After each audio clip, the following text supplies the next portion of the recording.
This is the story of Caravaggio. Who was he? He was a massive Italian painter and he died at only 36. So why is he so famous more than 400 years later? I'll tell you. Caravaggio painted lovely fruity pictures with grapes and apples. And he also painted pictures of people having fun, playing cards, telling fortunes. But he's most famous for his dark, dramatic pictures. Look at Medusa with a hair of snakes, or the Bible story of what beautiful Judith did to people she didn't like, or the boy David, showing us what happened to the giant Goliath after he knocked him out with his catapult. What you've got to remember about Caravaggio is that he's an Italian, he's a painter, and he was born a long time ago, about the time of Queen Elizabeth. This little movie is going to tell you everything interesting about Caravaggio and what he did in 5 minutes flat. So watch, listen, and then wow your mum, your dad, or even your teacher with what a brain box you are. First things first, his real name was Michelangelo de Medici. I'll tell you why he's known as Caravaggio in just a minute. Let's start at the beginning, when he was a small boy. We are in Italy, in Milan, and a terrible disease called the plague has broken out, and everyone is rushing to escape from the city. Little Michelangelo is only 5 years old. Nowadays, we know that this plague has been brought by fleas on the rats which infested the town. But they didn't. His mother, Lucia, is trying to protect herself from the germs with a little hanky, and his father, who is an architect, is desperate to save some of his favourite models as they hurry away. People are dying all around them, and they need to get moving. But where will they go?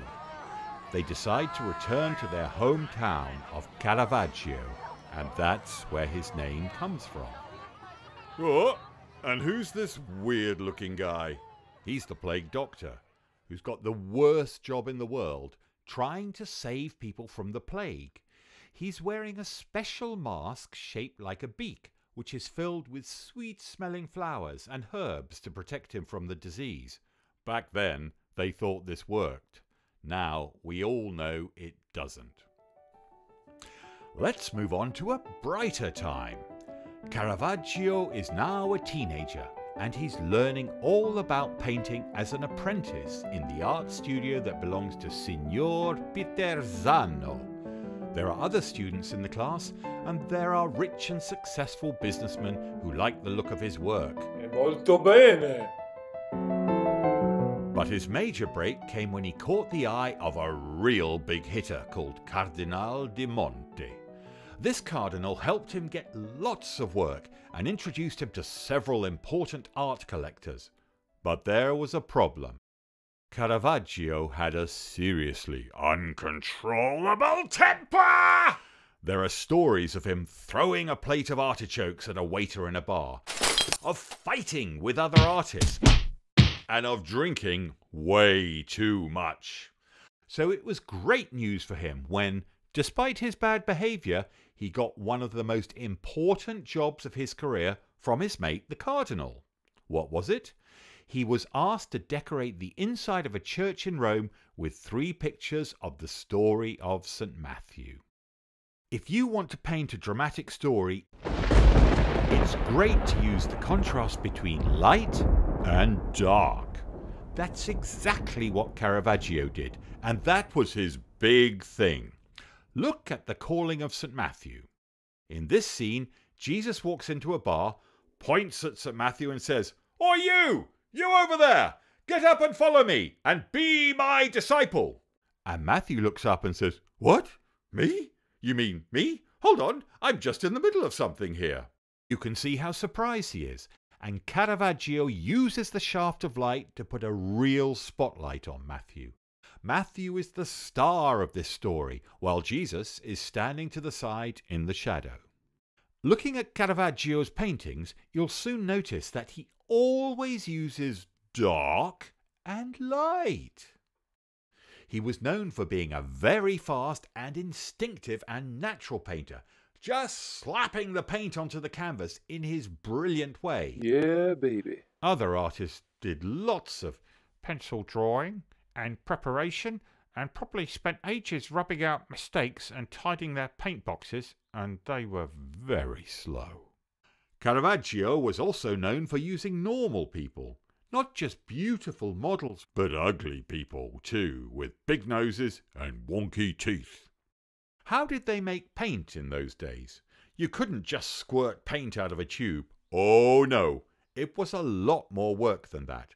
They crushed up colourful rocks, used oil from plants. Sometimes they used eggs and egg white. Brushes were made from the bristles of pigs or squirrel and other animal fur. Everything had to be made by hand. Our painter's bad temper was getting him into loads of trouble. And after one fight, he did more than knock someone out. He actually killed him! Major disaster! He had to go on the run. He escaped to a small island called Malta. When he arrived in Malta, he painted this, the beheading of John the Baptist, as an altarpiece for a church, and everyone was very impressed. But with Caravaggio, trouble was never very far away, and it wasn't long before he got into yet another punch-up and seriously injured a priest. He was arrested and thrown into prison. But he managed to escape. He had decided to go back to Rome to ask for a pardon for the murder. Though he was a fugitive in trouble with the police, he was still getting offers of work. On the way, he painted this. It's another Bible story about King Herod's daughter Salome, who asked for the head of John the Baptist on a platter. Why didn't she ask for a pizza? But more bad luck for Caravaggio. He couldn't leave his violent past behind him. One day, out of the blue, he was attacked and horribly slashed in the face in revenge for the fight he had had in Malta. He was so badly hurt, he just couldn't recover, and it was less than a year later, while still trying to make his way back to Rome, that his body was found cold and dead on a beach. Don't forget about Caravaggio. He was a brilliant painter who lived an energetic and dangerous life. Look at his paintings and remember who he was.